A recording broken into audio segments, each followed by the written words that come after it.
Okay, Yeah. I'll share the screen.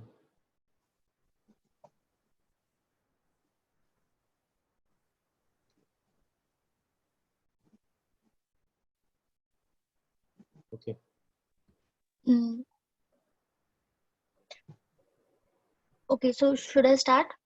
Yes, please. Okay. This is a case of a 35-year-old premenopausal housewife married since 15 years residing in Jaipur.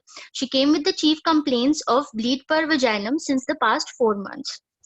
She was apparently all right 4 months back when she noticed bleeding per vaginum, which was insidious in onset, associated with this foul smell, dark brownish in color, half a teaspoon quantity approximately, intermittent nature with the passage of clots.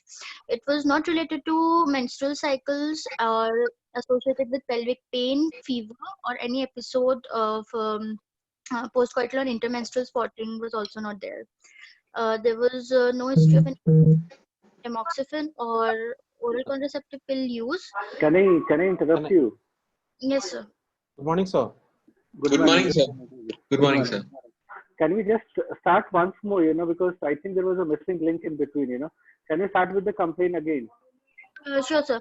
She came Yeah. with the chief complaints of bleed per vaginum since the past 4 months. She was apparently all right 4 months back when she noticed the bleed per vaginum.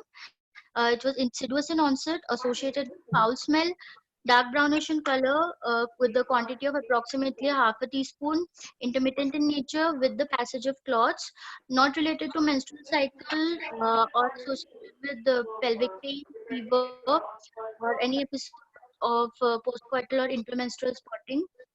No use of any tamoxifen or oral contraceptive pills, or any. Aruni, again I'll interrupt you. See, the thing is that the way you started the bleeding per vaginum, but after that, the history of presenting team apparently she was all right 4 months back when she noticed bleeding per vaginum. In CS service, it doesn't really fit, though the classical symptoms are you mentioning, but it doesn't really start always with the bleeding per vaginum. So that you have to keep it in mind, because do you think that straight away all the patients start with bleeding per vaginum only? No, sir. A lot of times they Because complain. you also said after that which is insidious in onset associated with foul smell, dark brownish in color. So if that is the situation, the discharge happens, that is associated with discharge also. So in that case, even in the presenting complaint also you mentioned that. The reason why we are presenting these cases is that it will also prepare you will how to present in the examination. Okay. And in the presenting complaint, always the oldest complaint comes first. So when you're saying a foul smelling discharge per vagina from last so and so months, it will also be like that has to be first symptom, foul smelling discharge per vagina from last so and so months. Then after that, bleeding will be the next part. Because chief complaints commonly can also be post-coital bleeding, change the menstrual cycle generally, and this lady is you told 35 years. Yes, Am sir. I right? 35 years. So now in this particular, like if should have been 65 years, then the history could have been slightly different. But 35 years, chief complaints commonly can be a post-coital bleeding, because that has to be kept in mind, because that also will be a kind of a history for CS cervix. So post-coital bleeding, change of menstrual cycle, like metrorrhagia, dysuria, something. But here, I feel so the classical symptoms always goes to foul swelling discharge. That will be the first symptoms, and then the bleeding vaginum comes.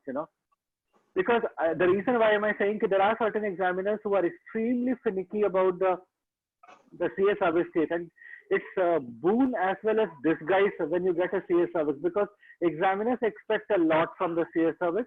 Another problem is that the CS service, it is bound that examination cannot happen without a CS service, and especially if 2 or 3 people are getting CS service, then while the student goes for giving the viva, even for the examiner, it's a daunting task that now what to ask. So you start changing the track in the history sometimes in your examination, sometimes in your treatment part. So every examiner has their own set of questions. So in your case, I'm sure it has to be foul smelling discharge as the first symptom, followed by bleeding per vagina will be the second symptom. That has to be in that way. Even if it is not, put it in that way, because that will be the way the examiner is expecting. So even if like you are in South India example and you have an interpreter that might not be saying you the exact history, but you write the history in this format only, and make it a habit of writing foul smelling discharge first, followed by the bleeding per vaginum. Okay, sir. Yeah, please Okay, continue. sir. Goodbye, Riddhi. You can add, because this is my knowledge. Still, I'm relatively much older than you all, so you will be able to see the recent what is the trend. But that is the way I feel. No, no, sir. It's perfect. Like you pointed out, looking at the age, it definitely makes sense having discharge first, followed by bleeding. Right. So just one point, sir. I feel that whatever the patient actually says, because even in our practice, in the limited experience that we have also come across, it's mostly that the patient first sees the bleeding, and then she recalls when you put in a leading question, then she will say that okay, there has been some discharge. So then Yeah, in you such a case, then how do we actually go ahead, then do we Virabhai, actually? yeah, so you are right. Purpose of this kind of tutorials what we are having for the PG student is also that they should keep the mind even the negative things over here. There, okay, there you are right. What the patient is ultimately saying. Patient is Yes, sir. what patient is saying. You are writing it down. But here, when we discuss on this particular point for the last in the history, just a presenting complaint only, if you spend 3-4 minutes discussing this, it is definitely going to help Taruni or the people like them in the exam. Okay, these are also the things to be kept in mind. And the other problem is that when Riddhi had gone to Hyderabad for giving exam. I don't Yes, know sir. where were your exam. Like my exam was in CMC Vellore, so it becomes Yes. extremely difficult because the interpreter will come for you for 3, 4, 5 minutes and then they disappear. So eventually, Yes. what happens is the history, whatever you are able to extract in that 5 minutes, rest everything you have to build up your history. So, and when you go to the examiner, you cannot give that excuse that you did not get time or the interpreter did not give you time or the patient was not able to communicate. Now you have to build up the history. So all Sure. the classical symptoms has to be kept in mind. That is what I mean to say. Okay, And then agreed, sir. 35 years, when I heard, 35 years old, like 65 years or 35 years, even that also has to be kept in the mind. Like, what about the postcoital bleeding? This thing has to be kept in mind. Okay. Okay, sir. Yeah. Okay, sir. No, So, just one small point, sir, just to add to whatever you said, sir. In the chief complaint itself, you should say if like even if when you are mentioning bleeding per vaginum in the chief complaint, just mention not related to menstrual cycle in the same breath, Yeah, because yeah, of bleeding per course. vaginum itself in a premenopausal woman is not a complaint. So just Hmm. mention in the same breath bleeding per vaginum not related to menstrual cycle. Okay, so a few questions related to that. What is the difference in a premenopausal, a perimenopausal, and a postmenopausal female? Yeah, that's very important. The question is not only for Taruni. All the second year, third year students, please, anyone can answer. This is like we've discussed. It's a platform to actually open up. So please come ahead and answer.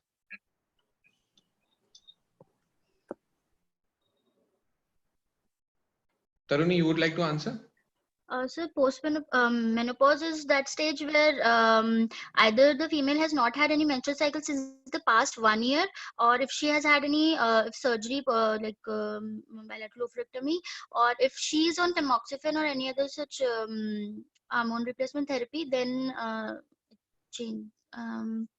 Just not exactly. I don't know. So basically, it is absence of menstrual cycles when you've ruled out every other cause of not having the periods. Like when the menstrual cycle, like you said, surgery and tamoxifen. When you rule these things out, everything is ruled out, and you don't have the menstrual cycles for 12 months at least. Then it is called as the menopause. What about perimenopause and the difference between premenopause? Like this female is a premenopausal and a perimenopause. So basically, what are the various symptoms associated with perimenopause? Hot flushes. Mhm. You've got irregular periods. You've got periods that could be heavier or lighter than normal. You've got the premenstrual syndromes, which include the breast tenderness, weight gain, hair changes, increase in heartbeat, headaches. There's loss of sexual drive, difficulty in concentration, So muscle aches, these are the various symptoms. So premenopause and perimenopause, if you want to differentiate, premenopause is a state when you have no symptoms of going through the menstrual cycle. The menstrual cycle would continue, but you don't have any symptoms. But they could be either regular or irregular. Okay, and it starts in your third in the third after your 30s. So anything between your 30 to 40, the premenopause state is there. The perimenopause, you will start experiencing symptoms of menopause, like we just mentioned. So this is the difference. So basically, when you've got the symptoms of the menopause that are present, versus when you don't. So that is the difference in the perimenopause and the premenopausal state. Okay, now coming to like you mentioned about the bleeding that was not related with the menstruation. So what is normal menstrual cycle? How long is it? How much is the normal blood flow? And what are the pathological conditions associated with the menstrual cycle? Normal menstrual cycle lasts for approx 5 to 7 days, 50 to 100 ml total, and condition. Sorry, I'll interrupt you. Sorry. So the menstrual cycle it lasts for 21 to 35 days. The phase of bleeding is for 5 to 7 days. Yes, sir. Did you get the point? Yeah. And associated with different either irregularity or how much is normal amount of blood loss which is taken into account as normal? 50 to 100 ml. The cutoff is 80 ml. If you look at the Gynec Society, it's 80 ml which is taken as the cutoff. So anything less than 80 ml, it's considered to be normal. So 21 to 35 days cycle with 80 less than or equal to 80 ml of blood loss. It's a normal menstrual cycle. So now, what are the pathologies and the various pathological terms associated with the menstrual cycles? Just one point. If the question asks how do you calculate 80 ml, it would be 2 to 3 pads per day. Yeah. Because it's difficult to measure 80 ml. So, if the examiner asks you, how did you ask if the patient is having, like you said, if it's a normal cycle, how do you know that it's a normal cycle? Then your answer would be, sir, the patient said she has to change 2 to 3 pads per day. Yeah. Okay. Continue, Dr. Metrorrhagia, menorrhagia, dysfunctional uterine bleeding, spotting, etc. Yeah. So, how do you define menorrhagia, metrorrhagia, menometrorrhagia, and oligomenorrhea? So these are the terms that you'll actually come across while having a CA cervix case, and these are the questions that can be actually put across.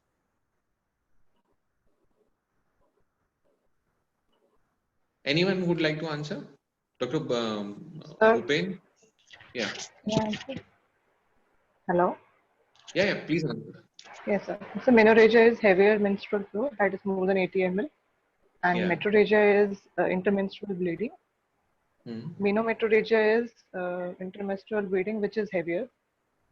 And oligomenorrhea is absence or less than 80. Wait. There are two definitions of menorrhagia. It's not just more amount of bleeding per cycle. It is also if the bleeding goes on for more number of days. So if it is beyond 7 days or beyond 5 to 7 days, then also it is menorrhagia. Okay. Oligomenorrhea is less than 50 ml blood flow per menstrual. Duration of the menstrual cycle. Yeah, Dr. Taruni, the duration, what are you talking about? Of oligomenorrhea. Yeah, so it in case Less, of more than 35 days. Yeah, more than 35 days if it crosses, you've got the infrequent menstrual periods with the blood loss of less than 30 ml. That is oligomenorrhea. Anything that goes beyond 80 ml, it is menorrhagia. Okay, and like Dr. Riddhi pointed out, the definition for menorrhagia is you've got the two parts in it. Okay, we'll continue. Dr. Riddhi, anything else? Sir, Tanvi sir, anything else? Yeah, please continue. So can we go to the next slide? Yeah. 1 second. Okay. Just one point. Why did you ask about tamoxifen and OC pills? What was the reason of asking about?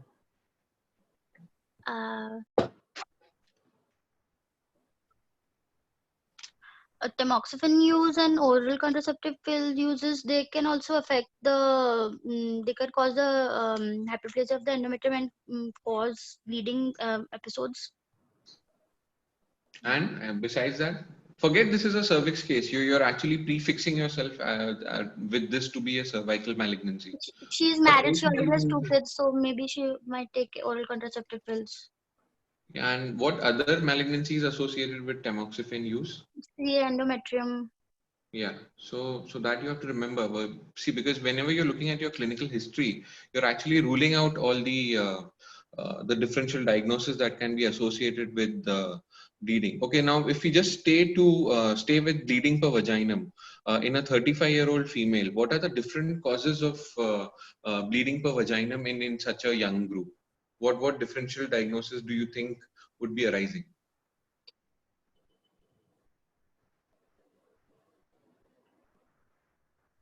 It could be a miscarriage. It could be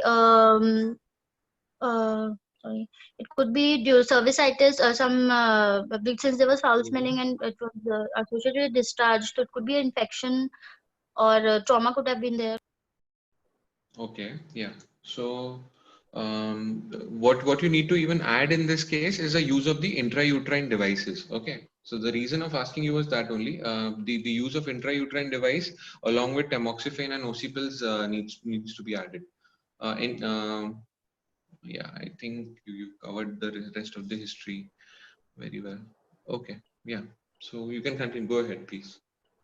Just one thing, don't use terms like miscarriage, say abortion. Use a scientific term. Sure, yes. Okay. Past history. But yeah, Riddhi pointed out a very valid point. This is very important. A 35 years old lady. Also keep it in mind, like what Taruni also mentioned regarding abortion, or miscarriage. I mean, so you cannot use miscarriage, but definitely abortion. So the 35 years old lady, that has to be a very important point. Keep it in mind. Because if it's an ectopic, it can be a life-threatening. So those things has to be kept in mind because she's a young lady. The PID also, pelvic inflammatory disease. Yeah, you mentioned cervicitis and infective causes, right? So Yes, sir. that would include. Okay, So so basically, if you're looking at it, it could include the complications of pregnancy. That could be a threatened or an incomplete or a missed abortion. You got malignant tumors, that is the endometrial or the cervical or your vaginal vulvar malignancies. You've got other benign pelvic disorders, like it could be a trauma to the traumatic lesion to the vagina. It could be vaginal infections, presence of various foreign bodies. You could also have cervical polyps, cervical erosion, cervicitis, all part of your pelvic inflammatory disease. You could also have leiomyomas, adenomyosis, endometriosis, or endometrial polyps. So this is a comprehensive list that is there. Sometimes even your OCPs actually have the breakthrough bleedings that are present, and a few drugs that are there, like you're using anticoagulants or you're using phenytoin or digitalis. So the use of digitalis, phenytoin, and anticoagulants is also another differential for having such uterine bleeds. Various systemic disorders are there, which include your what I remember is hypothyroidism. You also get it in cirrhosis and various coagulation disorders. So this is the comprehensive list for the differentials associated with the uterine bleeding or the pervaginal bleeding that might be there. okay, sir. So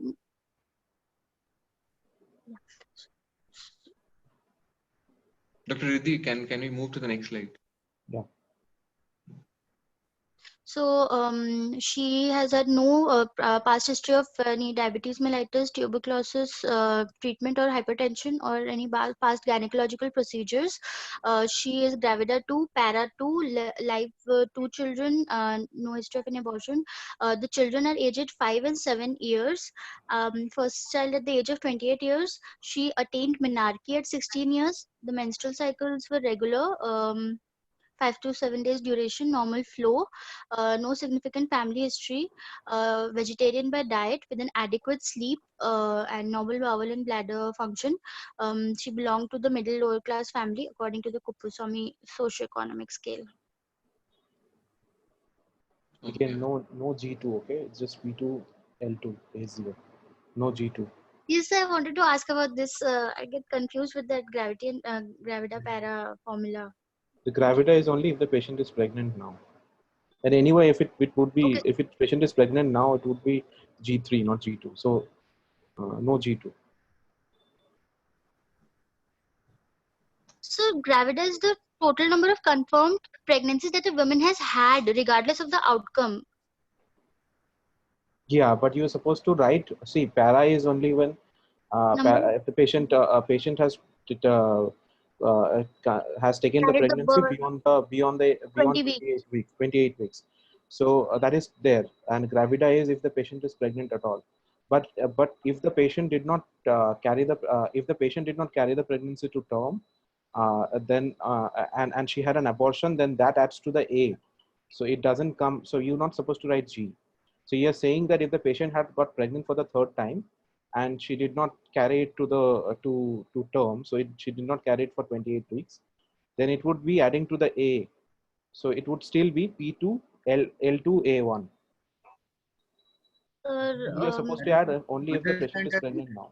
yeah, Taruni, to understand that gravida can be only used if the patient is pregnant, that's all. right now, not past pregnancies. No, not Right past. now. So that can be only gravida means she Okay, is sir. pregnant now. So now plus whatever it's in the past.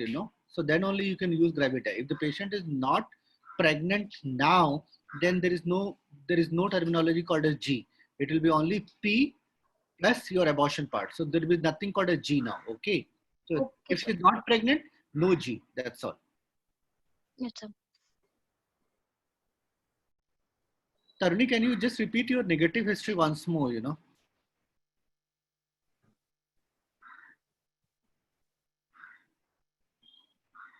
So negative history was there was no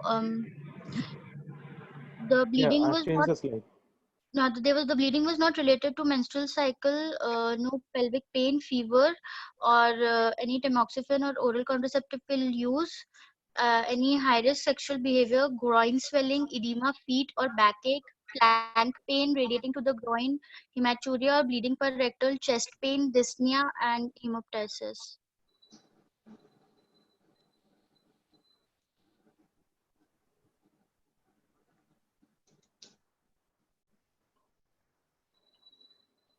Okay, fine. Somehow. Why did you ask for flank pain? Flank pain radiating to the groin? When if the disease has infiltrated the pelvic nerves or no So pelvic? yeah, if it yeah, the ureters, the backflow is there, the pressure, so the hydrouretronephrosis, yeah, that can also be So the cause. hydronephrosis actually because of the tensed capsule and the extending capsules, you have this radiating pain that goes into the groin. Did you ask? Yeah, the reason for asking for edema, feet, or backache? Again, the infiltration into the surrounding area, the mass will be putting pressure on the nerves and the vessels, so it will be causing distension of that pelvic lymph nodes involvement also. So backache will be mainly because of the stretching of the uterine ligaments, and edema feet basically it's for the pelvic or mainly for your retroperitoneal nodes if they are involved. So if they are involved and they will lead to such kind of a edema feet. Role of asking for hematuria and bleeding PR. Extension to the or vesicovaginal fistula, or sorry, rectovaginal fistula. Basically, it is the bladder and the rectal involvement that is there. Okay. Did you ask about if the patient has been vaccinated for HPV? Did you ask about past pap smears? Past gynecological procedures, I did ask for that. No, you are supposed to ask for past pap smears specifically, and if the patient has taken HPV vaccine. Multiple sexual partners you have asked in terms of high sexual risk behavior. Yeah, so you've asked about multiple sexual partners. You, you also need to ask about any prior history of genital warts, and any history of genital cancer or genital warts in the in the spouse. Anything suggestive of HPV infection in the spouse. And sometimes, like back in our gynecological days, we were also asked to take the history of husband's occupation, so if the husband is, for example, a truck driver, then that is a high risk feature for any kind of a HPV infection and associated HIV infection. And, yeah, that's it. That's it. So note these points. Don't miss these points. Okay. Yes, sir. Also, did you ask about the patient's is having any habits or not, like smoking or tobacco chewing? Yes, sir. I've omitted it in the personal. Yes. Okay. And this another thing about patient's personal history, which was because I was asked this question when I went for my FAT exams. So you're supposed to ask about patient's hygiene also. Like, for example, if the patient is belonging to a low socioeconomic class and she takes bath in a public pond, that is also a very high risk feature for because that is also can be an etiological factor for cervical cancer. Because I was specifically asked by an examiner to mention this.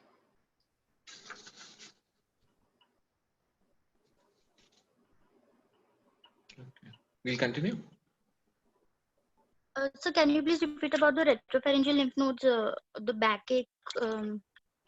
So backache is basically because of the ligament stretching. You've got the uterine supports that are there, so that could lead to backache, and the groin swelling, like I said, it could be the pain going to the groin is because of hydronephrosis, and your groin swelling would be your involvement of the inguinal lymph nodes that are there. And backache, the edema feet will be because of the retroperitoneal lymph node involvement. Okay, sir. Okay. So continuing on to the general examination. Personal history, yeah. So, can I add something? Yes, yes, sir.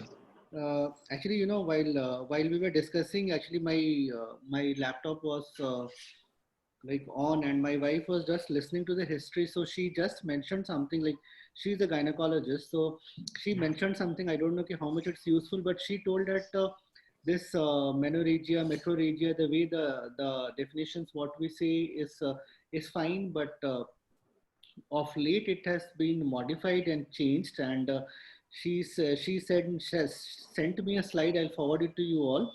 She said that the FIGO classification has proposed a new system for classification for this abnormal uterine bleeding, and 17 countries with 6 continents, they finally formulated something called as it is called as palm coin classification. I'll forward those 3 slides on this group. Yes, sir. It is called as palm coin classification, and this has been proposed by FIGO in 2011. Palm coin classification means PALM, palm, and coin is COEIN, and this is by the FIGO, palm coin, and it's basically a mnemonic which basically divides the abnormal uterine bleeding primarily into 2 parts. One is structural anomalies and non-structural, but it's easy to remember is because palm and coin. Palm stands for PALM. The palm means P for polyp, A for adenomyosis, L for leiomyoma, and M for malignancy or hyperplasia, palm. And coin is basically, coin stands, that is COEEIN, coin. C for coagulopathy, O for ovulatory dysfunction, E for endometrial causes, I for iatrogenic, and N means not yet classified. And this is by FIGO, so it's relatively, it's easier to remember. It's a palm coin classification. No need to go into details. Even if you like, it's a mnemonic, even if you remember like what Vibhay has already elaborated. So similar, something of that type. So I'll forward it in the group, so you can all just have a revision about it. And this is proposed by the FIGO. Okay. Thank you, sir. Thank you so much. Thank you, sir. Yeah, continue, please. Okay, so she was conscious, cooperative, averagely built and nourished, and well oriented in time, place, and person. She weighed 50 kgs, and her height was 150 centimeters.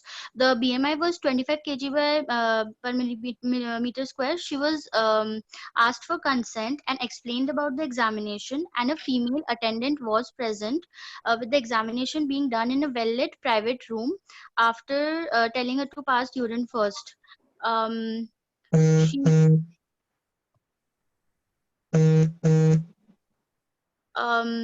She is afebrile, pulse, blood pressure, and respiration are normal. Mild pallor was present, no icterus, localized bony tenderness, palpable left supraclavicular node was not there. No. No shortcut, Karuni. You'll have to mention the TPR BP in elaborately in general examination. Yes, sir. Okay. You mentioned it in one line, but in the exam, please please talk about it in complete. Yes, sir. So she was examined in the dorsal position with the hips slightly abducted and the knees flexed. The external genitalia, the vulva, mons, pubic hair, etc. were normal. There were no warts or growth present. On per speculum examination, an exophytic proliferative priable growth 4 by 4 centimeter size was seen, which was bleeding on touch over both the lips of the cervix with ectocervical extension not involving the vagina and its fornices.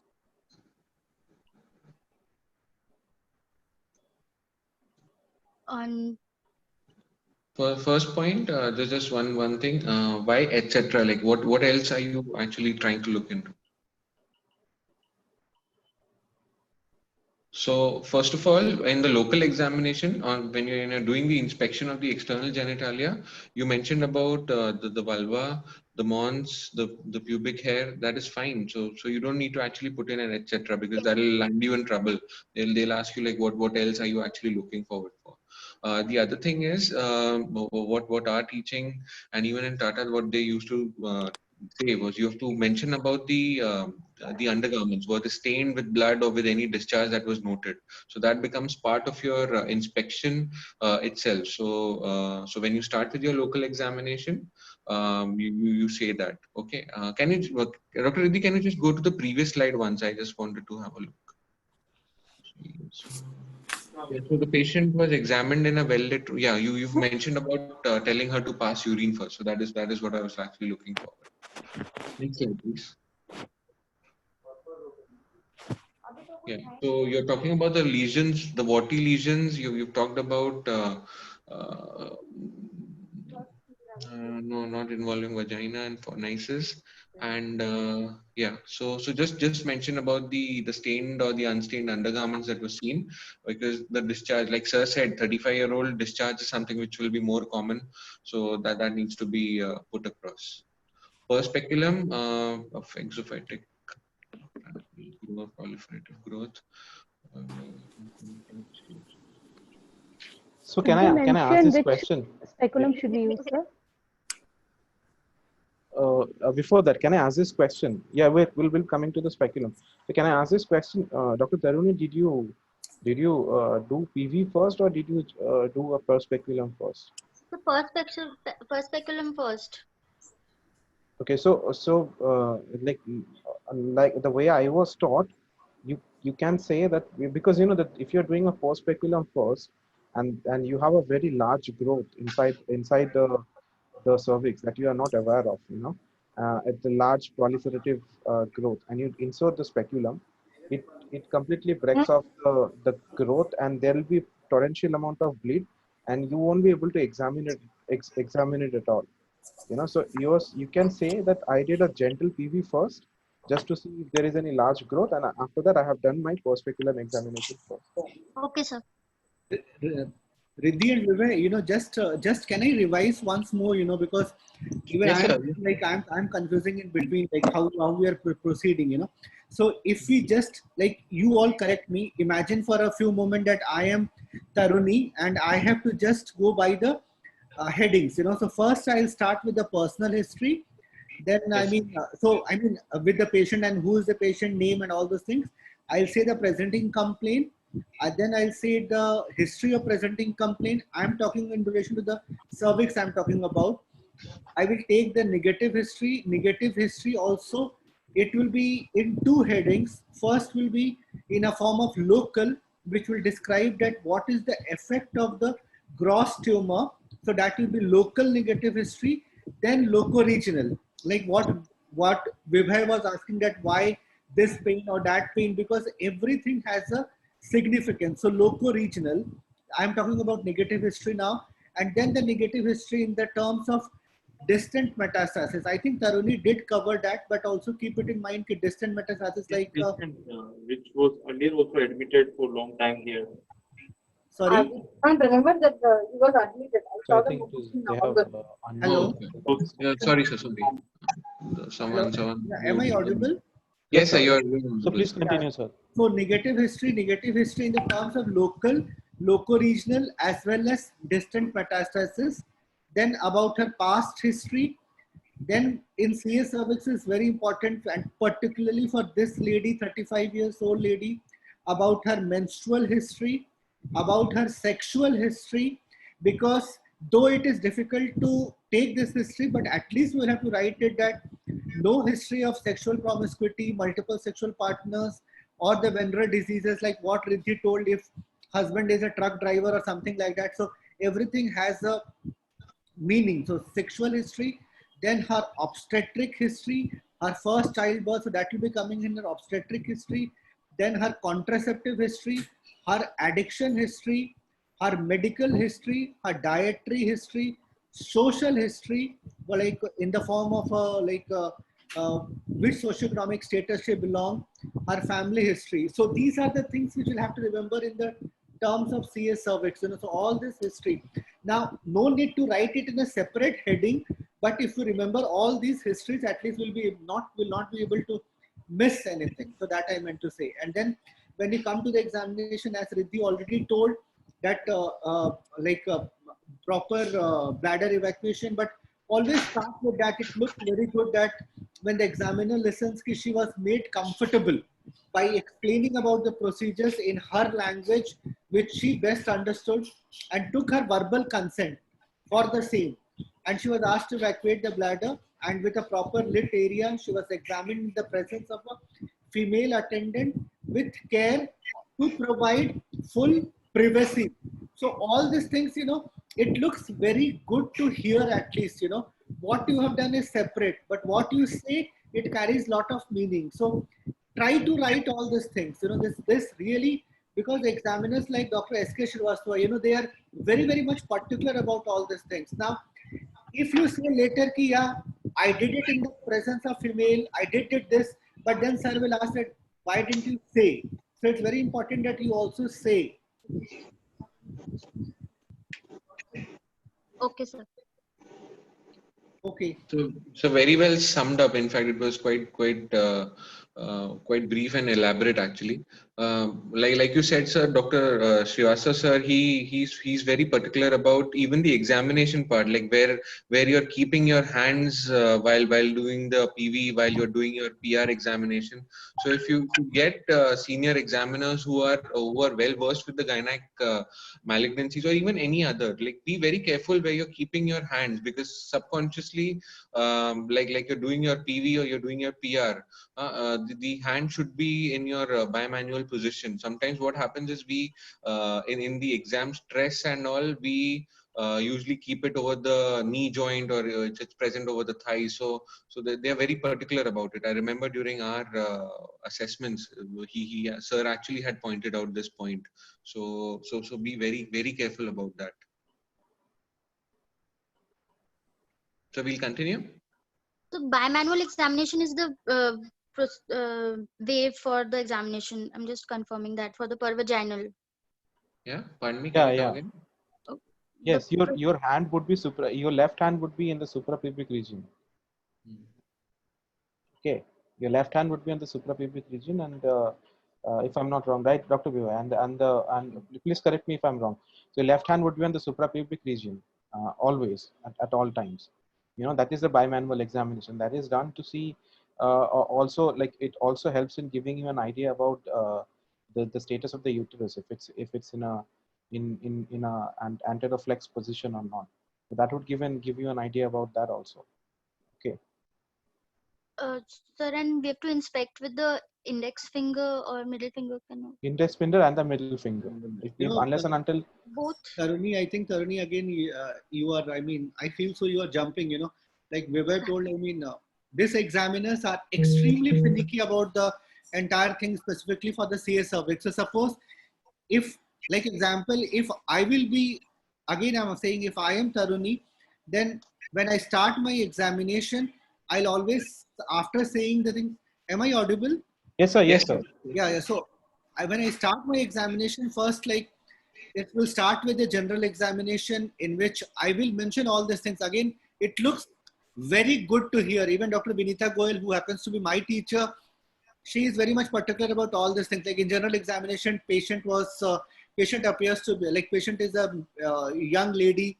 She was well groomed, average built, good nutrition. She was sitting, I made her to sit comfortably on the chair or on the bed. She was well oriented to time, place and person. Then after that, clinically, no evidence of pallor, icterus, all those things. So I'll not go to the general examination because that you know. But what I'll be more interested, like example, if you take the pelvic examination, like patient was examined in the dorsal position, you'd explained about what is the dorsal position. Last time we had told that the lithotomy position was not something which has to be mentioned because lithotomy position is different basically. It's a dorsal position. First, you'll go by the inspection. We tend to forget these things, you know. On inspection, always the first thing is that you look at the external genitalia, as you had already mentioned, you know, the mons pubis, labia majora, labia minora, like after separating the labia, clitoris, urethral opening, introitus, they all appear to be normal with a normal distribution of pubic hair. So that is one what you mentioned something about that. Then there was no evidence of any kind of a discharge or bleeding per vaginum. And the underwears were not soiled with either. I mean, though she had removed her undergarments, but you can say there is no evidence of discharge or bleeding per vaginum. Always mention about the perineal region. Like perineal region, it appeared to be normal. There was with preservations of symmetry on both the sides, because at times the patient can have a scar somewhere. So that also you took notice of that. Anal opening appears, anus appears normal in size with shape, no mass protruding through the opening. There is no perianal skin or tag. Now all these things also is important because some patient is having a hemorrhoids or some anal tag in future while you're doing brachytherapy, something it might have a problem. So that also. Then on request, again, this is something, keep it in mind. On request, the patient did bear down and there was no evidence of cystocele or rectocele or uterine descent.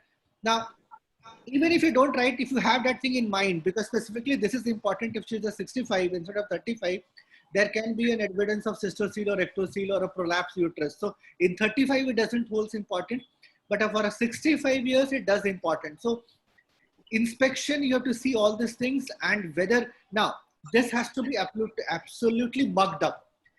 You don't see it, but in exam, you're left with only 45 minutes, in which half an hour goes in writing, 15 minutes on history taking.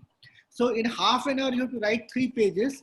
And unless and until you are not practiced before blindly mugged up writing, you cannot do it. So make it a habit of writing these things frequently. Coming on to the perispecific examination, again, a sterile self-retaining bivalve cuscus. Again, why am I saying this? These people are very important. They want that word, sterile. self-retaining, bivalve, Cusco's speculum lubricated with 2% lignocaine jelly, not even xylocaine, lignocaine jelly. The labia, so it always has to be started in this particular fashion. The labias were separated using my index finger and the thumb to gently introduce the speculum into the vagina to its full length, gently, like what Riddhi told, till vagina permits, and rotated to the horizontal plane gradually and again gently. So why this? Because you are just wanting to see what type of growth it is, So now straight away, if you do a PV, it becomes like a palpation. But the per speculum examination, you want to just have a idea what kind of a growth it is. So that will be helping you in a per speculum examination. Now, like what Riddhi told, that is again important, like what we have been taught. If the growth is too friable at times, once you put your speculum, it might just start bleeding. So before putting the speculum, you just do a very gently PV examination to get the idea that what is the growth like. If you feel so okay, the growth is not too friable or it is okay, then only you put the per speculum. So that is just for your understanding. I hope I'm not confusing you. No, Per sir. speculum is the first thing what we have to do, no doubt about it. But why we do a very gentle PV, just to get an idea about the growth. Like people who worked in the government organization, like government hospitals, if I'm saying, there we see lot of PV, and Dr. Rath also many times they say that we don't see a T3, T4 disease. We see something called a T10 disease. Means moment you put the speculum straight away and there is a torrential bleed. So that is the reason why we do a very gentle bleed PV, and then you put the per speculum. Okay. So I think I'm interrupting a lot. I think I should stop. You please continue. No, sir. No, No, no, sir. sir. No, sir. This was. Sir, excellent, sir. I would That's ask. In fact, I would ask everyone to listen to the recording and point and write it down in the exact language as Sir mentioned, because you need to read it again and again and mug it out. Whenever you are saying it, you should need to explain it like Sir said verbatim.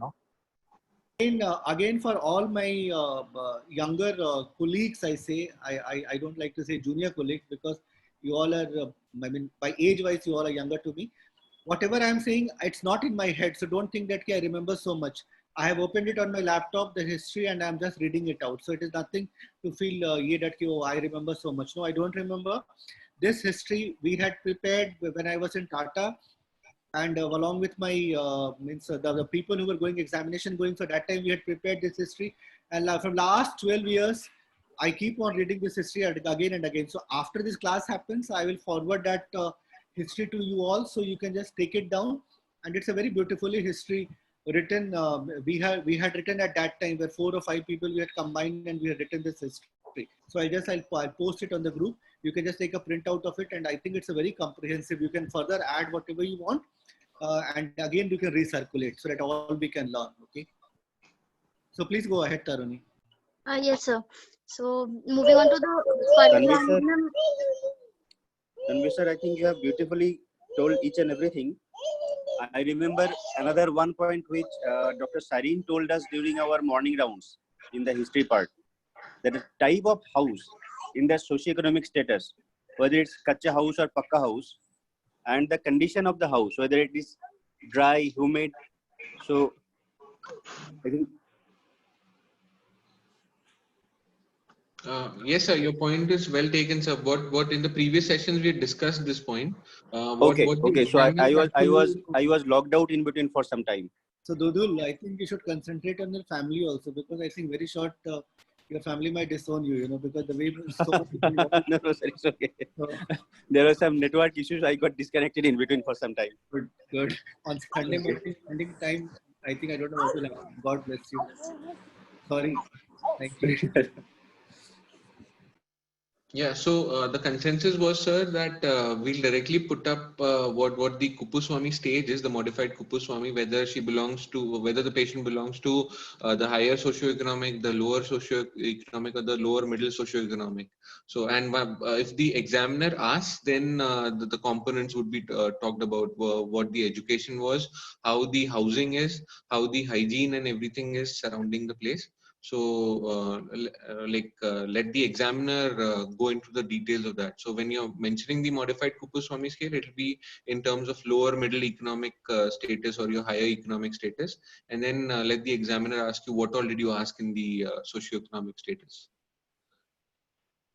Yeah.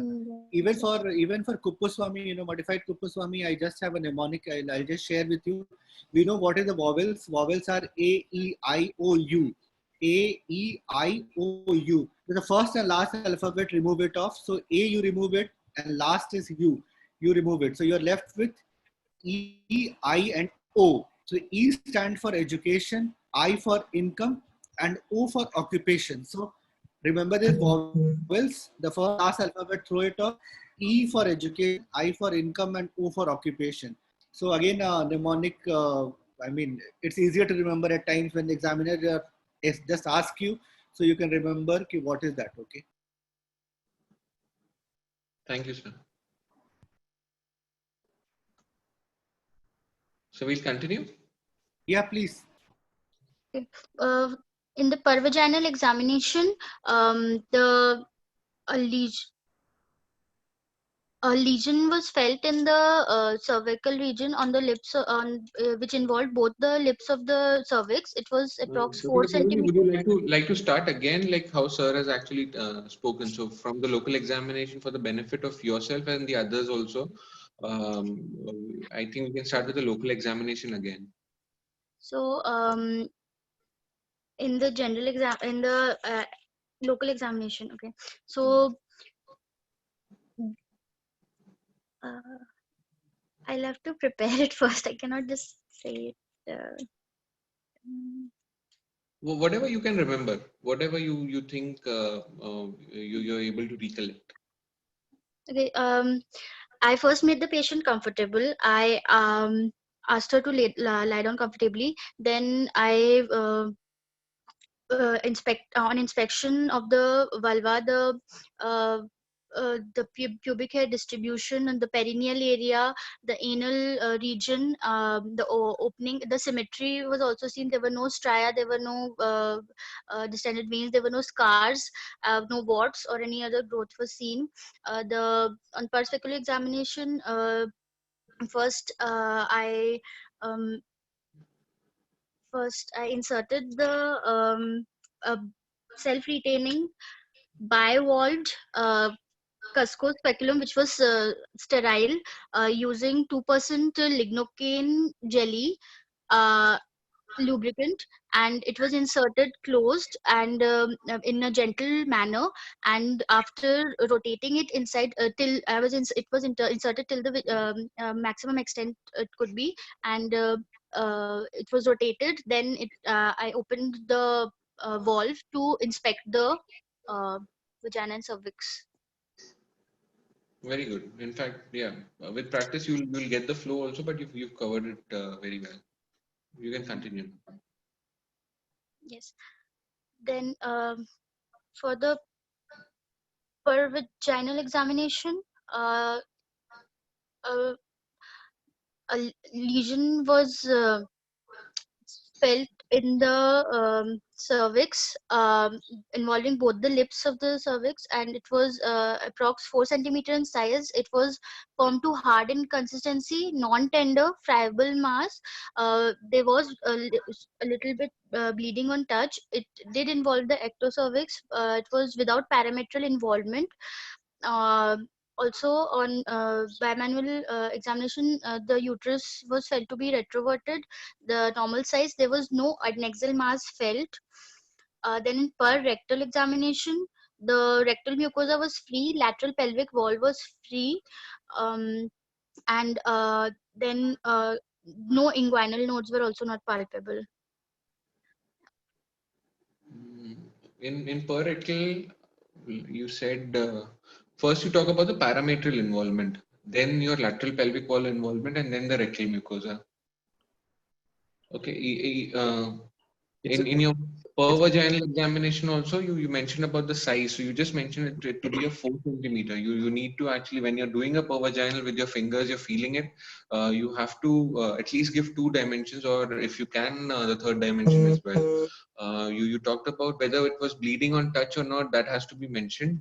Also, you mentioned about the mobility and the parametrial involvement that you can actually feel. Ectocervix, furnaces, and vagina you've mentioned. Okay. Sir, anything else that you would like to add? Nodul sir, Tanvi sir, Dr. Riddhi? No, I think it's okay. It's fine. So, what do you mean by when you said it's retroverted, and you also need to what exactly is version and what is the flexion of the uterus? The angle with the uterus makes with the vagina, that is the angle of version. Can you come again? I did not understand. Can you explain it a little better? What is anteverted uterus? What is retroverted uterus? So what basically is the what makes the version, or the angle of the version and the flexion? So you look at the long axis. Anyone else who would like to answer? Okay, so basically you're looking at the long axis of the uterus, which is bent forward on the long axis of the vagina. So, the angle made by the uterus with the vagina against the urinary bladder. So this is referred to the version. That's the anteversion. That is the anatomical position. So, and when you look at the long axis of the body of the uterus, which is bent forward at the level of the internal os with the long axis of the cervix. So this basically is your flexion. This is the anti-flexion, which is the normal anatomical position. Did you get it? So it's the uterus on the vagina is your version, and your flexion is the body of the uterus bent forward at the level of the internal os with the long axis of the cervix. So that is your flexion. Did you mention about presence or absence of submucosal nodularity during your pervaginal exam, during PV exam? No, sir. You have not mentioned. No, sir. So that's a very important finding when you are doing PV exam. Sometimes there can be submucosal spread. So you may not be able to see that on speculum examination, or only if you are examining the growth. So you have to mention about absence or presence of submucosal nodularity, because that will change your planning for radiation. That changes planning for your EBRT target volume as well as your brachytherapy planning. Okay. Sir, about the staging, how it will change? Can you please explain? So you tell me if you feel submucosal nodularity till the lower third or at the lower third of vagina, then what stage does it become? Third A.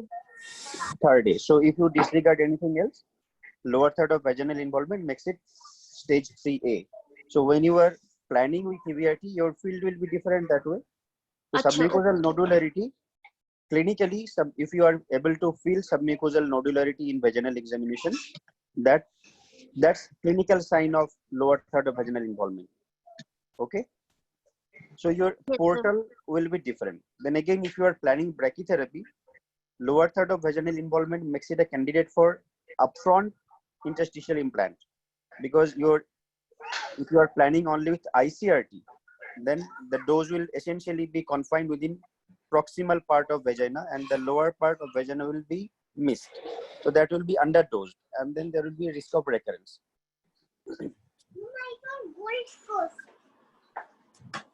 Makes sense? Yes, sir. Yes, sir. Okay. Okay. Yeah. Can we dwell on the local examination a bit more?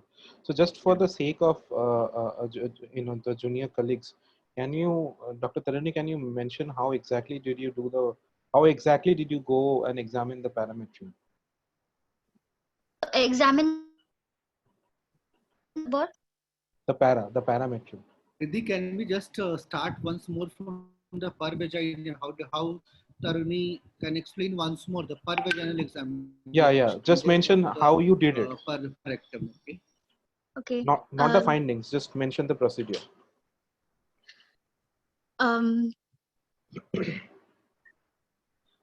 I examined her by the bimanual procedure. The left hand was on the suprapubic region; it was pushing downwards, and the right hand, the index and the middle fingers, were gloved fingers, were lubricated and with 2% lignocaine jelly, and then they were inserted after separating the labia, and they were gently inserted, and then first of all I felt the lesion with the pulp of my fingers. Then the fornices will be uh, palpated in the direction of anterior, then lateral, and then posterior, and then the parametrium will be felt, and then the lateral pelvic wall will be okay. No. So you just inserted your forefinger and your middle finger inside the vagina, and you felt the parametrium. And in the parectal examination also, No, she was actually talking about the per vaginal examination. Just explain the per vaginum. We are not asking the PR, per rectum examination. Just explain the per vaginum. Can you feel the parametrium in a per vaginal examination, Dr. Taruni? Riddhi, I think she has got confused, so don't further confuse her. So just answer Taruni. What did you? I mean, you did it. You already explained very well per vaginum. So only thing is that in per vaginum, don't say about the parametrium. So okay, parametrium we will take it separately. That's all. So don't say anything about the parametrium now, because unnecessarily you will be inviting problems. So nothing. So I think you got a bit and you already know about it. In per vaginum, we will not explain about the parametrium. That's all. Okay, sir. So don't say about that. In the parectal, from the parectal examination, we'll get the information about the parametrium. So, how did you do it? You can explain it like you very well explain the PV. Just explain the PR part as well. So in the PV, did you explain about the growth, Taruni? Yes, sir. It was firm to hard and non-tender friable mass. The size also I mentioned in 2 dimensions, 4 by 3 centimeter. It involved both of the lips of the cervix and the ectocervix. It was non-mobile. Not extending to the vagina. Comment? Yeah, please. Sure, sir. A mass which is firm to hard is unlikely to be friable. Exactly, I was about to say the same thing, Taruni. You know what Dodul pointed out, very, very important point. A mass which is firm to hard cannot be friable. So Dr. Dodul really pointed out a very valid point. An examiner will just catch you in this. Firm to hard, how it could be friable. Dr. Taruni, how many patients have you examined till now? Sir, be very honest. Many patients are counting. And were those examinations supervised by any senior? Yes, sir, they were. And did it happen that you examined and then the senior examined and verified your findings? Not always, sir. Sometimes. So try to practice this one. This is a suggestion to all of you. Did it and they told me. Yeah. This is a small suggestion to all of you who are doing your residency and who are in your initial phase, that after examining the patient, request your senior, tell them your finding, and then ask them whether it's matching with their finding or not. That's a very good way to learn. So, Tanvi sir, any comments?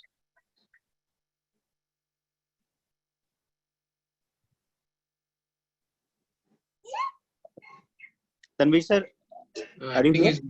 Okay. Bivai, any comments? So regarding right now, like whatever that Dr. Taruni has presented, except that point, like you rightly pointed out regarding the friable mass, I think she has done the examination very well and explained it also nicely. And with the inputs that were given by you, Tanveer sir, I think she'll do it much better next time around. Yeah, as such, I find it very interesting, and she is doing very well. One small suggestion, Taruni, you Yes, sir. be little bit slow when you are presenting cases. If you Yes, speak sir. too fast, then what happens? Few things they do not register in our brain. So essentially, we miss things. And secondly, if you speak a little bit slowly, that makes a bigger impact on the listener's mind. If you have listened to the talk of Dr. De Cruz, he is never in a hurry to speak, and you realize each and every word actually goes inside your brain. So Yes, I'll practice this little bit practice. slow pace talking. Okay, Yes, sir. please carry on. So can you please tell about the rectal examination procedure, how to speak it out procedure? You are asking me. So anyone of you, sir, please. Okay, Dr. Bibhai, Dr. Riddhi, Yes, sir. or Yes. anyone from the residents. Yeah. Can So anyone just before that, Dr. Riddhi, when you asked about the parametrium and per vaginal examination, I believe when you're doing your bimanual, you can actually get an idea whether the infiltration of parametrium is there. During our teachings also, and also when we attended in Tata also, it was actually commented upon. In fact, in PV examination, you get that medial infiltration idea whether the parametrium is involved or not. Yes, Dr. Bibhai, I think you are just quoting what I was thinking. When I was an MBBS student, and I used to attend our gynae clinics. So our gynecologists always used to comment on the medial parametria from PV examination. Yes, sir. Yeah. Any resident can come forward and tell how to do PR examination. Anyone can volunteer. So can I? Yes, Patient in please the do. hello. Yeah, So yeah, should I please. start with the PR examination only or PV also? PR. Okay. So for PR, I inserted my middle finger, and with index finger in the vagina itself, I'll sweep my fingers from the center to lateral side to feel the the vaginal wall involvement. If there is any irregularity or nodularity, then I'll withdraw my index finger, and with my left hand over the suprapubic area, I'll do a PR examination, and I'll feel the nodularity. If I'll feel the growth, and if it's reaching up to the lateral pelvic wall or involving the parametrium, then I'll feel on moving my fingers finger to side to side. Okay, so what is the first thing you notice when you are doing PR examination? I'm not asking about inspection part. Yes, sir. So what is the first thing you notice when you are doing a PR? Tone of the sphincter. Okay. Yes. So just a point, sir, that I would like to add in this case, you don't directly insert your finger in the in your per rectal examination. So whenever you're describing your per rectal examination, what you say is you use the 2% lignocaine or any form of lubricant. You just place your index and your middle finger at the external at your external sphincter itself, and just give adequate pressure, and with the pressure there is a give way of the sphincter and your fingers get inserted in your perrectal region, and then you enter, and you first felt how the external sphincter was, then you feel the rectal mucosa, and with the other hand at your suprapubic region doing a bimanual palpation, you felt around the parametrium on the right as well as the left side, and you felt how whether the parametrium was in you went from your medial aspect parametrium, which is adjacent to your uterus, and went across laterally, reached up to the lateral pelvic wall, and then you felt whether it was free or not. Now there are a group of examiners who will like to hear this, that you will do pararectal examination using two hands for different sides of parametria. Because if you notice, if you are putting your right middle finger within rectum, then you will be able to reach left parametria of the patient very easily. But that the same movement is not so easy when you are going to the right side because of the structure of our hand and movement, mobility. So you can actually feel right para of the patient more easily with using your left hand. So this happened with me in my examination. The examiner actually wanted to know this thing, whether I know or not. Okay. So again, as I taught you in many situations, if something like that is asked in your examination, how will you answer? So the easiest way to answer this time is right, yes sir or ma'am, you are right. I know that how to do it, but I am more comfortable in examining like this way, and that is how I have been taught. There is no harm in saying this, right? So if I'm just able to share my experience of, I was given a short case of CA rectum and I actually examined the patient in lithotomy position rather than lateral decubitus. And I showed all my examination finding in lithotomy position only. I stick to this thing that yes, I know that, but I always examine patient in this position because that gives me better understanding. So what happened after I examined, the examiner examined herself and she actually cross-checked all my findings. And then she told, yes, you are right. So no problem. So it depends on your examiner as well, that whether they are in an accepting mode or not. Okay. So pararectal examination using one hand, pararectal examination using two hands. Right? Yes, sir. Abhibhai, you want to add anything? No, sir.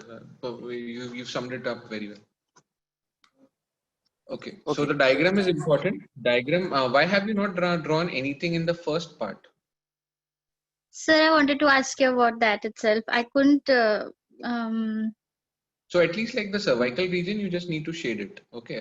This diagram is basically lower if part. you've got a rectal involvement that you can actually feel. So anything that is going in and invading the rectum, then you draw it. Otherwise, you just show it in the cervical region. Just draw it in the cervical region, and it's not going beyond your the cervix and not infiltrating the rectum. I'll request all the residents to go to the ISTRO MR-based brachytherapy schematic diagram.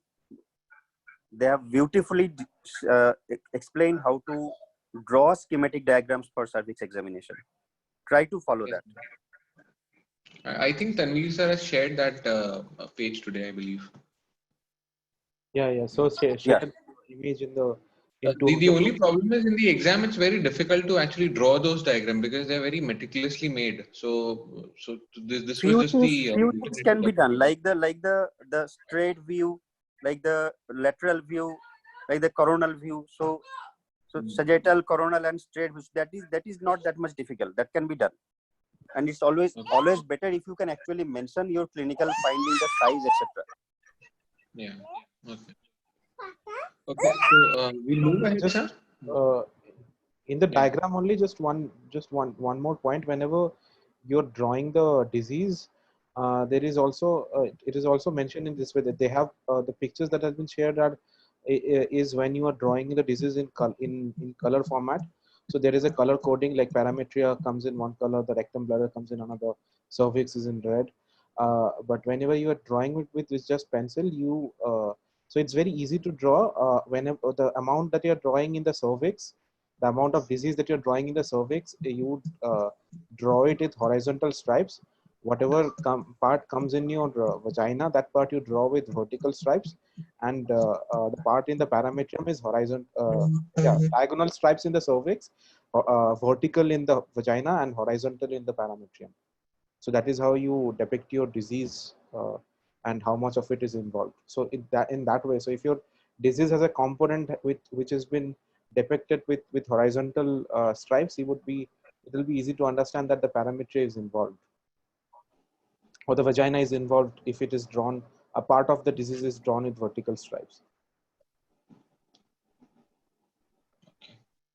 Then again, this whole thing this you can draw only if you have time. So I would suggest that when you are practicing, practice it like that. Maybe that would make you draw it faster. And if you can't do not have that much time, then obviously you can just draw it in a diagonal fashion. But while practicing, do practice the meticulous method. That is what I feel. Yeah. So, Dr. Taruni, according to now you've done your examination, would you like to stage? The stage? Sir, according to the FIGO classification 2018, clinically it would be 3B. Hello, sorry, 2B. No, you said it's not going into the parameter, right? What is the Sorry. stage? Yeah, it's clear. 1B3. That would be 1B3. Yes. Okay.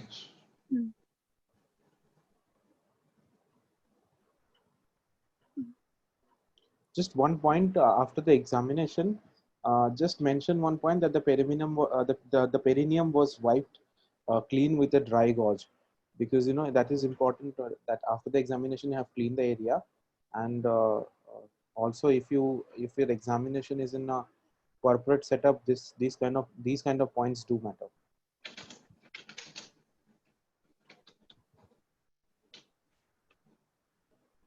Okay. Okay. So anything else, or do we move to just the investigations today? Investigations and a little bit about screening and HPV.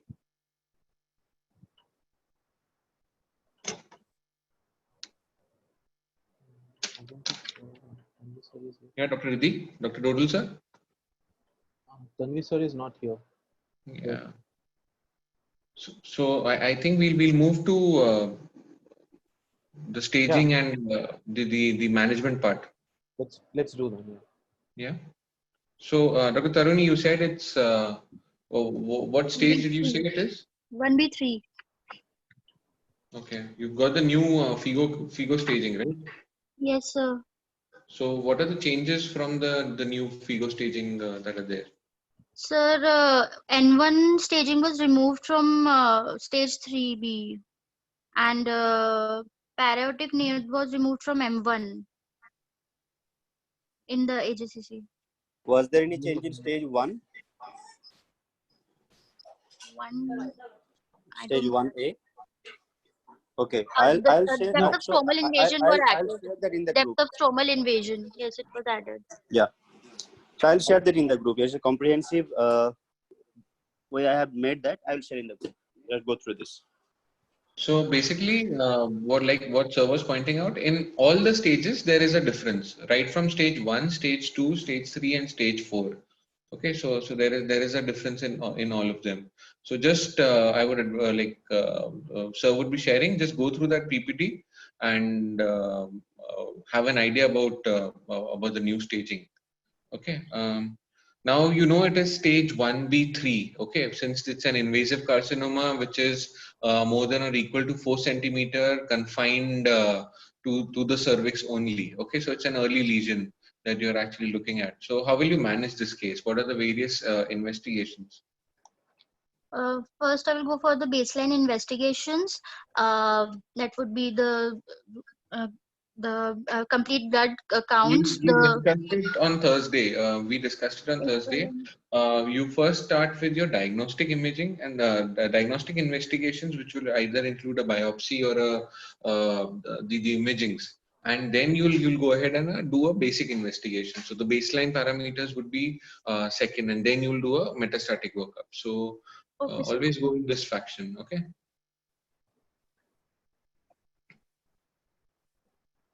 Yeah. So continue. The diagnostic imaging would include a biopsy. Mention the labs also. Okay, labs first, then confirmatory biopsy, and then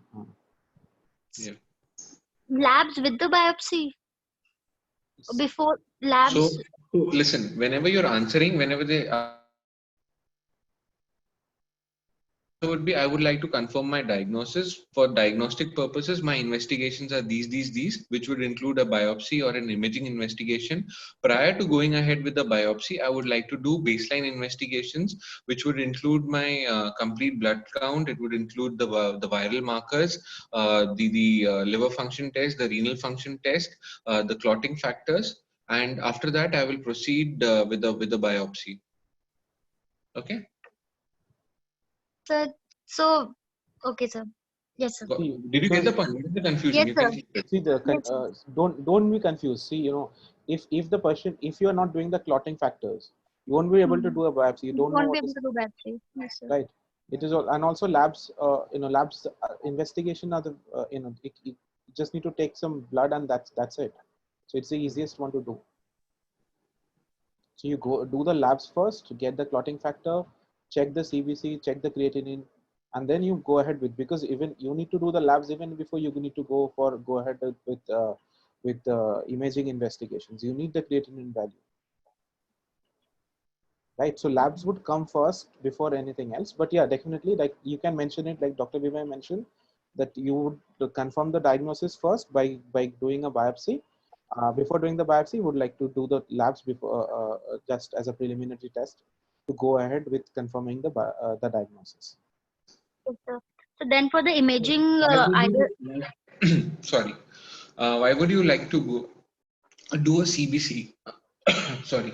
because anemia in a female is a poor prognostic factor for the treatment. It has Yeah. poorer Yeah. So what? prognostic. So what is the cutoff that you know of, and how is anemia a poor prognostic factor? First talk about the pathophysiology. Anemia in RBCs it leads to hypoxic areas more. The factors which are released, hypoxic factors. Yeah. So whenever, see, listen, Dr. Taruni, whenever you're answering, now your first word itself is correct. So don't try to like justify it with multiple words. So like you said, it is hypoxic tumors, and then you were trying to beat around the bush. So be very confident, because till now when we've discussed this case, now all your first words have been absolutely correct. Even if you stop there, now you'll be marked. Okay. So don't get very what do you say, panicky or of any sorts, and just add words for the sake of adding it. So what you said was perfectly right. It is hypoxic tumors which will make it more radio resistant, and your local recurrence will be more. And hypoxia, it also mediates your P53 mutation and inactivation. So basically you've got a biologically aggressive trait if your hemoglobin level is less. Okay, and it's an independent, remember these words, it's an independent prognostic factor in CA cervix. So pre-treatment hemoglobin, it's an independent prognostic factor that is there. Okay, so for India, like when the study was done, it was done abroad. So in India, the cutoff is usually 10. So anything below that, you'll either add supplements and try to get it up above 10, equal or above to 10, and thereabouts. When the study was done, the cutoff was taken as 11. Okay, did you get the point? Yes, sir. Yeah, perfect. So yeah, so you'll do the various parameters, that is hemoglobin, your the TLCs, the platelets, the KFT, LFT. You'll also look into the viral markers. Why would you want to look into the viral markers? HIV, HBsAg, all of these result in a more aggressive or form of the cervical cancer. It spreads faster, and it has a poor prognostic effect again because of these diseases. Okay. Any other reason? Concurrent immunosuppressive. It is an immunosuppressive status there, so the treatment will also be have to change that way. Malignancy itself can be an immunosuppressive state. So what else do you think? Because especially if you're The treating with HPV. EBRT, all the cases, yes, For you need to do. ICRT. Yeah. So so ICRT will actually be the reason. So because you're doing a procedure, so you'll have to follow the universal precautions. Okay. So these are the 2 points. Even during biopsy, so it would be Yeah. extra Fine. careful. Agreed. So yeah, so now you said you'll go ahead next is with the biopsy. How will you take the biopsy? Mm, What kind of biopsy would you prefer? punch biopsy Yeah. So how will you take it? In this case that you've got, you can actually see the lesion. at the So edge of the lesion where it okay. is in contact with the normal mucosa. Yeah, so basically from the junction of the normal and the abnormal area, and you'll not take it from a necrotic area that is visible. Okay. And suppose you can actually see the os and it's a very small lesion, then what kind of biopsy do you take? Cone biopsy. Conization will be done. No, that is different. So you basically take a Again, biopsy. four quadrant biopsy is taken. So you take it from the four quadrants. Conization and all, it's in the early lesions. Okay, so we'll discuss that. That is a separate topic altogether. But if you got a frank invasive carcinoma which is suspicious, and you can actually see the growth, you take it from the edge, you take it from the junction of the normal and the abnormal area, and otherwise, if it is not visible, say you've got a very small lesion, then you take it from the four quadrants. And sometimes if you've got an endocervical extension, then you do a curettage, you do a fractional curettage that is done. Okay. Now, anything else, Dr. Riddhi, you'd like to add? Why, sir, in when os is visible, particularly we take four quadrant, one quadrant biopsy where we see the lesion, won't it suffice? No, then what happens is if it's a small one, you should cover all the four quadrants. You'll get to know what the extent is. So that will actually help give you a good idea where all the disease is. Sometimes you get those the endocervical extensions.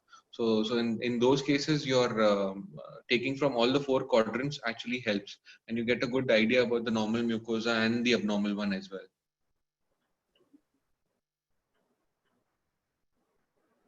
Dr. Garima has asked about LFT. LFT is for the liver metastasis if they are there. So your LFT would be deranged. KFT to start for your baseline chemotherapies. So you have to have a baseline, what do you say? There is, can someone answer? There is one more reason for the KFT. Yeah, one more. Status of the kidney. Sir, in advanced Parameter there will be wasn't involvement of the kidney is a hydroreactor nephrosis. Yeah. Creatinine, urea for Yeah. that. Yeah, that would upstage Dr. the. Akshat, yeah, you can use modified Prasad, you can use the Parikh scale, you can use any of the three, but then you have to know what the components of those. So Kupuswami is actually the easiest one of them, but if you're comfortable with modified Prasad or even the Parikh scale, then you can actually use it. Okay, if the patient presents with complaints of burning micturition and any urinary complaints, then you also add urine culture and sensitivity to it. Okay. Now, investigation for the disease. What else would you like to do? Imaging. Yeah. So what imaging would you like to do? For the primary disease, either a CT abdomen pelvis, and for the distant metastasis, chest X-ray, and what's that? So CT or an MRI. Okay. So Yes, CT or. So yeah. So which what is one? the difference? Oh yeah. Coming to it. So basically, what is the um, yeah. So what do you know about the role of CT and the role of MRI? If you can just briefly tell. Before that, Dr. Bipay, should we also talk about what all investigations the old FIGO used to? Yeah. I was actually going, like, what I was thinking is in one flow we'll finish whatever Okay. investigations Yeah. actually need to be done and then go into the historical aspect. Yeah. Let's do it. So basically now if you look at it, MRI is considered to be the gold standard. Okay. So, and in the exams, you are at the liberty of actually taking whatever investigation you want to take into account. Okay. So MRI is basically the gold standard. And so what are the indications for MRI in cervical cancer?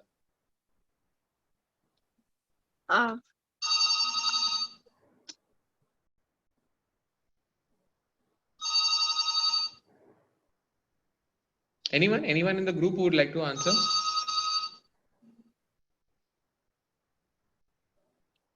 So basically, MRI is for diagnosis. It's for local staging, also to see the burden of the nodal disease, especially the pelvic and the para-aortic. It also helps in supplementing your EBRT while you're planning your RT, and also for your image-guided brachytherapy. Later on, the role of MRI is also there in evaluation of treatment response in recurrent disease and fibrosis that is there, and also prediction of response to the treatment. So basically, these are the various. There was an article regarding role of MRI in detecting early responders, and that I forgot the name of the authors, and that showed that even during treatment, if there is a good response to MRI, those patients have better chance of survival. Although it's not any randomized phase 3 study, so it's not important to quote this upfront, but if the examiner asks you, then at an addendum you can say that there is a study which also says that patients having early response to treatment on MRI, they perform better and their outcomes are also better. Yeah, and when you look at the nodal disease, this is a very favorite question among all the examiners.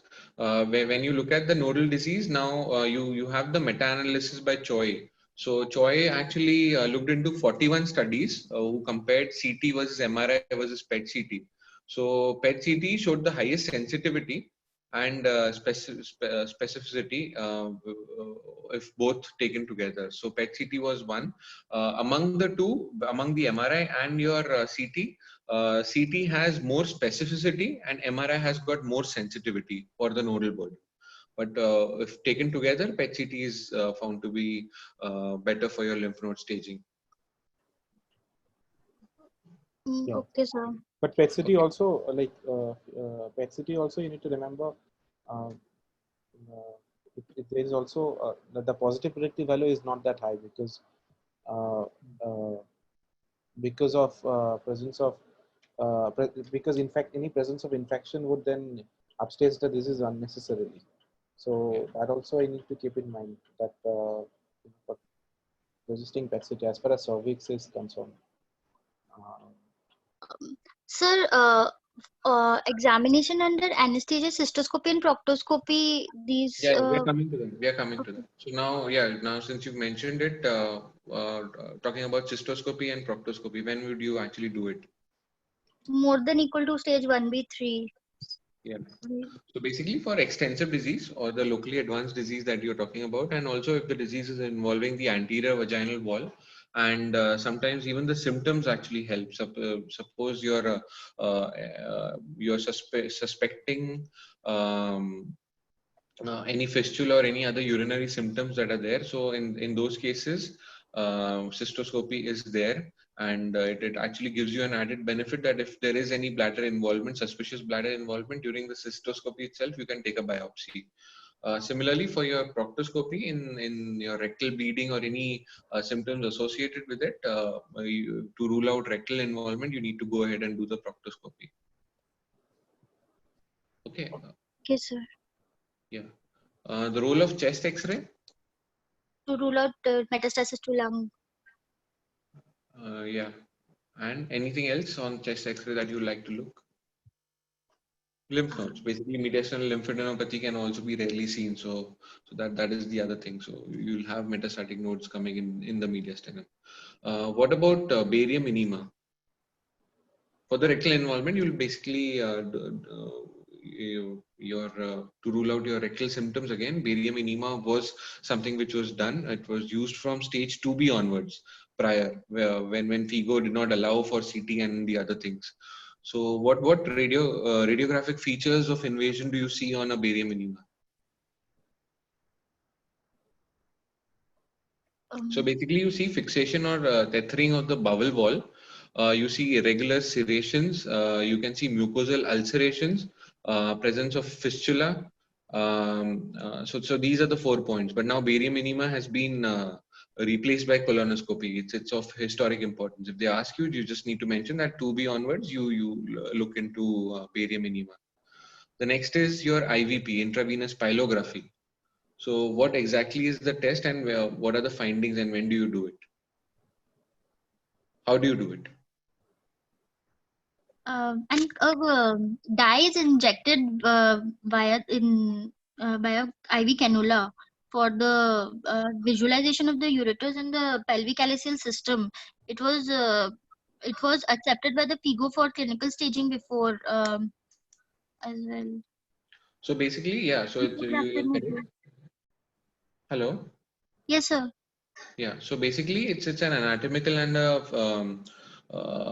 it's a physiological test together. So you take serial X-rays. You have to remember that. So it is taken at 5, 15, and 30 minutes. You inject the contrast IV, and what you need to see in this is the obstruction of the urinary tract by the tumor. So basically, again, it's done from stage 2 onwards. The findings that you see is you see a derange or a persistent nephrogram. You can see hydronephrosis, you can see hydroureter, or you can see displaced ureters, or there'll be the external compression of the ureter by the tumor. So these are the various findings that you see. So normally what happens is the ureter, the course, if you see, it's along the tips of the lumbar transverse processes. So it's a uniform flow of the ureter that is there. If it's a positive nephrogram or a positive pylography study that you see, you'll be getting all these features, and you can make out. Dr. Shobna, you asked about historical. Yeah, so basically, barium enema now has been replaced by colonoscopy, and 2B onwards, you're using barium enema. So this is what it is. Next is your lymphangiography. So what exactly is the lymphangiography? Dr. Taruni, am I audible? Yes, sir. Yes, sir. Yeah. So what exactly is the lymphangiography? Similar. So yeah. So basically, it is to assess the. Yeah. Anyone wants to answer, please? Dye is injected between the web space and the dorsum of the foot, and the images are taken like one day, like immediately 1 hour and 1 day, and delayed images are also taken. It is just to see the lymphatic channels are mapped with this lymphangiogram, and pelvic nodes, whichever is enlarged or the flow is actually hindered. So we can map for the parietic and pelvic nodes basically. Yeah. So what was the advantage of a lymphangiography as compared to ultrasound and CT scan? And what were the demerits of lymphangiography? It is an invasive procedure, and no,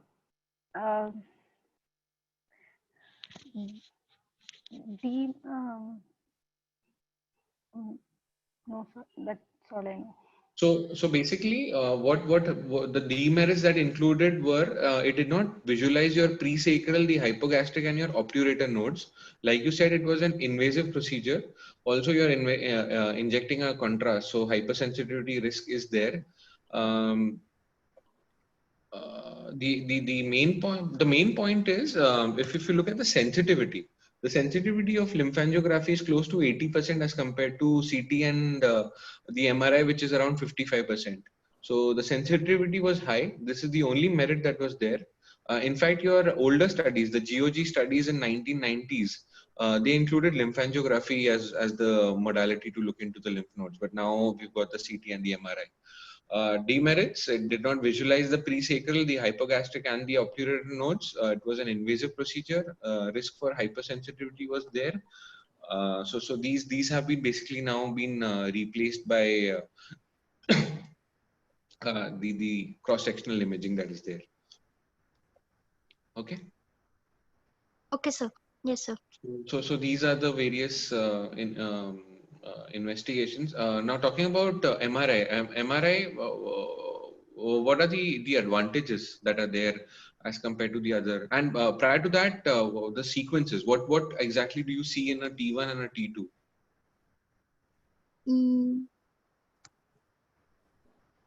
So basically, you will see the tumor, which is seen very clearly on a T2 weighted image, On T1, you'll see the irregular cervical margins, the loss of parametrial fat planes, and the parametrial stranding. So this is in T1. The tumor, the extent of the tumor and everything will be seen on T2. So this is a common rule. T1 basically shows you the anatomy, and T2 actually shows you the tumor very well. Just to offhand remember things. Okay. Yeah. Anything else, Dr. Nidhi, that you'd like to add? No, just for those, just a small point that initially, before this, even if you like FIGO did not allow for MRI, and like it wasn't like FIGO did not allow for MRI or any radiological investigation, CT, MRI. It's not like that. FIGO did allow, it did encourage CT scan and MRI whenever possible, or PET CT whenever available and possible, but you were not allowed to upstage the disease, upstage the FIGO disease, the FIGO stage by means of an MRI. But as far as the newer classification is concerned, FIGO allows you to upstage if you can see a parametrial involvement or any other involvement. You can upstage the FIGO stage accordingly. And also, this one point, although we did not discuss the newer FIGO classification, one small point that FIGO says is that whenever you are using a radiological imaging to upstage a disease, and for example, an early carcinoma cervix has come, and you have on examination you have found no parametrial involvement, and you can see a parametrial involvement in the MRI in the MRI image. So your stage will obviously be 2B, not 2A or 1B.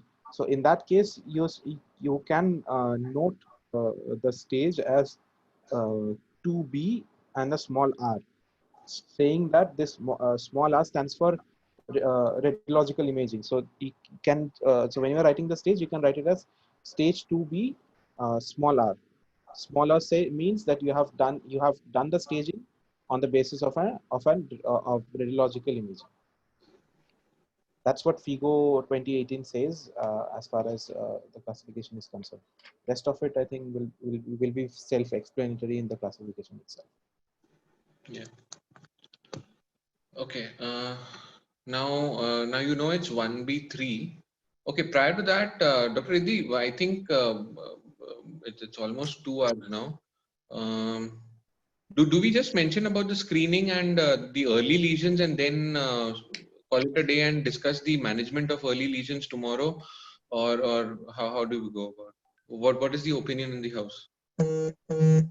I have talked about screening and in my HPV class. So I did talk about screening, about the FOXI GCPR guidelines and the American guidelines. And so we discussed about VIA, VILI, and everything.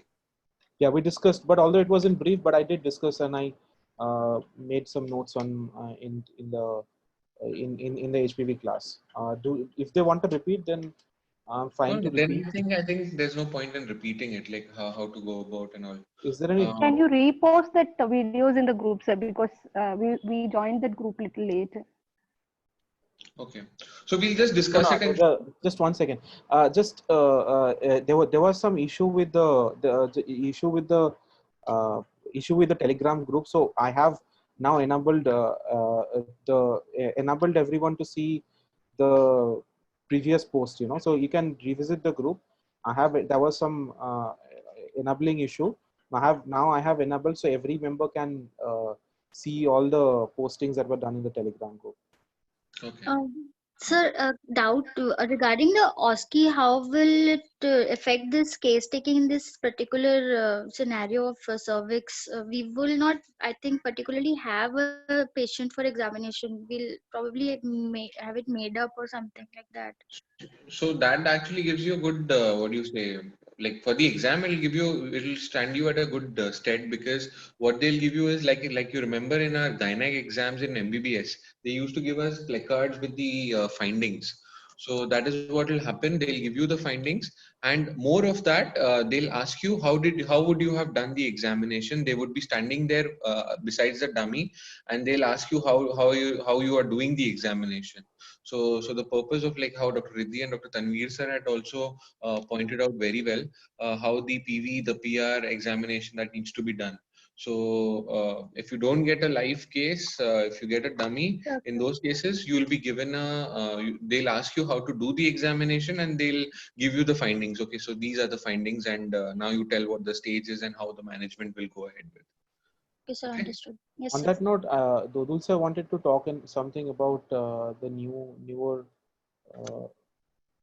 the changes, likelihood, the likely changes in the pattern of examination.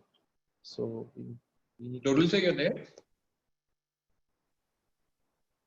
I think he must have gone for lunch or something. We'll Yes, ask him. in fact, Yeah. I gave some idea yesterday. Yeah. So it's not 100% what I could gather. Partial information that the students will have two options this year: either to accept the new style of exam, or they can refuse and they can wait for the classical old style exam with cases the way it happens always. So what will happen if someone denies this new pattern exam? Then they have to wait till the time the regular exam starts, and no one knows when that will happen. So till that time, everything will be in a hanging condition for them. Now, the students will accept this new exam style. For them, it will be a 2-day exam. They have to go physically to the exam center, and the day one, every day there will be not more than 20 students maintaining physical distancing and everything. And the day one, it will be 25 OSCE style exam. So 25 stations will be there. So either there will be 25 different screens, or on the same screen, there will be different sets of questions will be displayed. Okay. And every station will be for 5 minutes. There will be 4 or 5 questions, 8 marks each station. So 25 times 8, that will be 200 marks. Every station will have 4 or 5 questions, and these 25 questions should come from different examiners spread all over the country. So most likely there will be 25 questions coming from 25 different examiners, and it will cover almost everything about your curriculum: physics, radiology, clinics, disease specific, everything. And that can have anything. So that can be a spotter, that can be a pathology spotter, that can be an instrument, that can be DVH, that can be some planning, that can be a color wash, everything. So whatever you can imagine, whatever you have read, the questions come from those things. Now, this is going to be easy to pass the exam because you have 25 times 4 or 5, so altogether 100 or 125 questions. So even if you are wrong in 10 or 15 questions, it's not going to change whether you are going to pass or fail. Now, the second day, there will be 2 cases, 80 marks into 2, and then there will be 40 marks viva. So there is no long case or no short case. Both cases will be having equal weightage, 80 times 2 and 40 viva. The cases can be real if there is availability of the patient, or it can be virtual. Now, what is virtual? You can get a scenario like we discuss here. So hypothetical patient, hypothetical situation, and the discussion will begin. Okay. Agreed, sir. Yes, sir. Now, I was actually telling them that we'll have to gather something which can be there, like maybe if Bivai has a collection, we can start working on that. Yes, Images, in fact, so we had a DVH, session color wash, yeah, so we had a instrument. session in April about spotters. So we are planning to do it next week. So we will keep all the spotters and like Yes, we will divide and it according there to can stations. also be photographs of the eminent people in our field. Be Yes, sure. sir. We had that. In fact, I've shared Yeah. one PPT with the students of around 35 slides, ranging from Willem Röntgen to the various evolutions of interstitial and the intracavitary and Yes. the protons and everything, the lymphomas and everything. That is the photographs that are there for the people who have actually talked about. Yes. And there can also be those old day instruments like styrofoam cutter. Yes, Then sir. So that has the been gadgets discussed in used in a beam mold modifying room. devices. Yeah. Yes, even the instruments which are used inside a mold room, like where you are Yes, sir. putting the ferrobend. Okay, Yes, so sir. those containers can also be there. What is this? Yes, sir. So we've discussed that. In fact, we'll do it again because most of the students are new. So we are planning to do it. The beam modifying devices, the brachytherapy applicators, ranging from your the cervix ones and your interstitial, your Rotterdam and everything. The historical photographs. A separate session on radio biology. So Yes. where only the charts will be discussed. So we have that in pipeline. I'm like in touch with Dr. Riddhi and all. So we'll be Sure, doing it. sure. Yeah. And So I think just Dr. a Riddhi small is, information, Sarvani ma'am messaged me in the morning. She has some emergency, so her class will be postponed to next week. I will talk to her and fix a new date for her class. The 3 to 4 p.m. class is there for molecular imaging. So evening we are not having any more class. okay. So if the students agree at 8 o'clock, do we discuss the management of early cervix and stop right now? Can be done. Sure. Yes, sir. Yeah. So we'll It's do almost, it at 8 o'clock and it's almost we'll 1. I think it's time to go yeah. for everyone to Yeah. get ready for the rest of the day. Okay, just 2 points. Dr. Akshat has asked about blood grouping. I don't think so there is any role of blood grouping before biopsy. And PET CT has more sensitivity and specificity. Both are higher as compared to your the CT and the MRI. Sorry, it has more sensitivity and low specificity as compared to your CT and MRI. But if you take it together and if you do a cumulative one, then it is higher as compared to the CT and the MRI. Yeah. This was it. So 80 today, marks or 30 marks. So 80 marks per case. That is what I was told. It may be 30 also. I'm not sure. See, I told that it's not 100% confirmed. So it's 30 marks into it 2, may sir. be 30 into 2 plus 60 45, or it may be 80 into 2 plus 4. So what's the total marks for practical exam? 300 or 400? So OSCEs are going to be 200, 25 into 8. Yeah. It is going to be 200, and for your the second part, it'll be 30 into 2. There'll be 2 cases, 30 marks Or each. is it 30 There'll and be then 40 45? marks. Yeah, and 40 marks for Viva, sir. So overall, I think this year is going to be easy to pass the exam. Yes, definitely. And I think if the students are given an options to opt or opt out, opt in or opt out, then I think they should be wise enough to opt in for this new exam. Yes. Because the perception is that is a crucial time, difficult time, so everyone will be a little bit considerate. So yes, sir. Okay. Let us meet in the evening then. Yeah, thank you so much, sir. Thank you so much. Okay, It was an okay, excellent okay. discussion Bye. with you, sir. Bye. Thank you, Take Dr. care, Riddhi. everyone.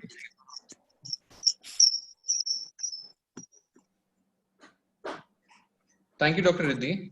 And please convey thank you to Tanveer sir as well. And if you can join in the evening, it would be great. If Mukti ma'am or Anandati ma'am or they can actually join in. Okay. Sir, I have 2 doubts. Hello. Yeah, sure. Sir, breast and thyroid examination, where should it be mentioned, sir? Like in general examination or? In the general examination itself, or you can even mention it in the systemic examination. And supraclavicular lymph node also should be mentioned in the general. Yeah, that has to be mentioned in the general examination, especially your left supraclavicular region. Okay, sir, this ectocervical extension, should it be mentioned, sir? Like, because we see the growth itself in the cervix, so should it be written as specifically as ectocervix, sir? Not necessary. Actually, if you're confident enough to actually defend yourself, how you actually see an ectocervical growth and an endocervical growth, then you're good to actually mention it as an ectocervical or an endocervical growth. But if you're not, then no one is actually going to catch you for not writing ectocervical growth. Yeah, it would make it more complicated. But at the same time, if you can see the transition zone, then you can mention it.